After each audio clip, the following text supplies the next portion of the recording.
जेव्हा 12 षटकात 120 धावा होतात त्यावेळेला कुठलाही संघ अपेक्षा करेल की कमीत कमी 200 करतील, 200चा टप्पा पार पाडतील. परंतु तिथेच लखनौ सुपर जायंट्सनी खूप चांगली बॉलिंग केली आणि गुजरात टायटन्सला 180 धावात रोखण्यात यश मिळवलं. मला वाटतं गुजरात टायटन्स जवळपास 30 धावा कमी पडल्या. 210 वगैरे ते करू शकले असते, पण मला वाटतं 30 धावा कमी पडल्या. त्याचं क्रेडिट बॉलर्सनाही द्यावं लागेल. त्यांनी सुंदर बॉलिंग करून त्यांना रिस्ट्रिक्ट केलं.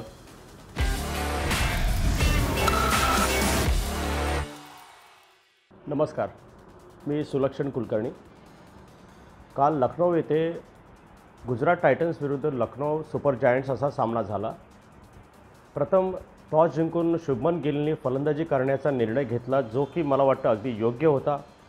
त्यांनी सुरुवातही खूप चांगली करून दिली होती.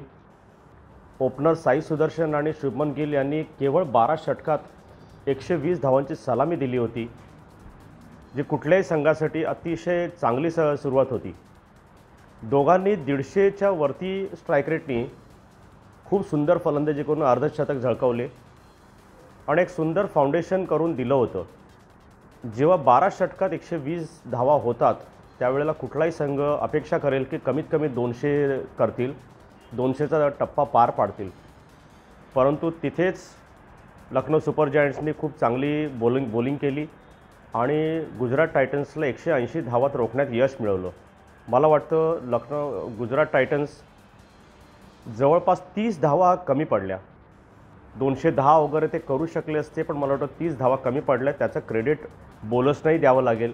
त्यांनी सुंदर बॉलिंग करून त्यांना रिस्ट्रिक्ट केलं. 180 चेस करताना लखनौ सुपर जायंट्सच्या टॉप ऑर्डरनी पुन्हा एकदा सुंदर फलंदाजी केली आणि चेस करताना जेव्हा तुम्ही 150 किंवा 175च्या स्ट्राईक रेटने खेळत असता त्यावेळेला तुमचं जिंकण्याचं ध्येय ऑलमोस्ट पूर्ण होत असतं आणि तेच काल दिसून आलं. निकोलस पुरन ग्रेट फॉर्ममध्ये आहे. त्याला मरक्रमची साथ मिळाली. त्या दोघांनीही सुरेख अर्धशतक झळकावलं आणि ते सामना 19.4 षटकात सहज जिंकले. मला वाटतं लखनौ सुपर जायंट्स आणि संपूर्ण बॉलर्स आणि बॅट्समन ह्या दोघांनी खूप चांगली गोलंदाजी करून बॅटिंग करून एक गुजरात टायटन्सच्या हातात असलेला सामना जे करू शकले असते तो सामना खेचून काढण्यात यश मिळवलं.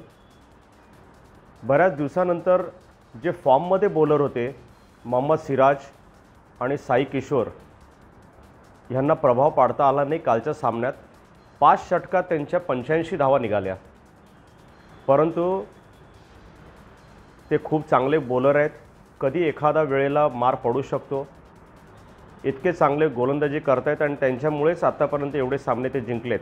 मला वाटतं पुढच्या येणाऱ्या काळामध्ये सुद्धा ते चांगले गोलंदाजी करतील. कधीकधी एखादा वेळेला मार पडत असतो, तर काल त्यांचा कदाचित दिवस नसेल, पण टीम अतिशय चांगली आहे, चांगला परफॉर्मन्स करतायत. आत्तापुरतं एवढंच. धन्यवाद.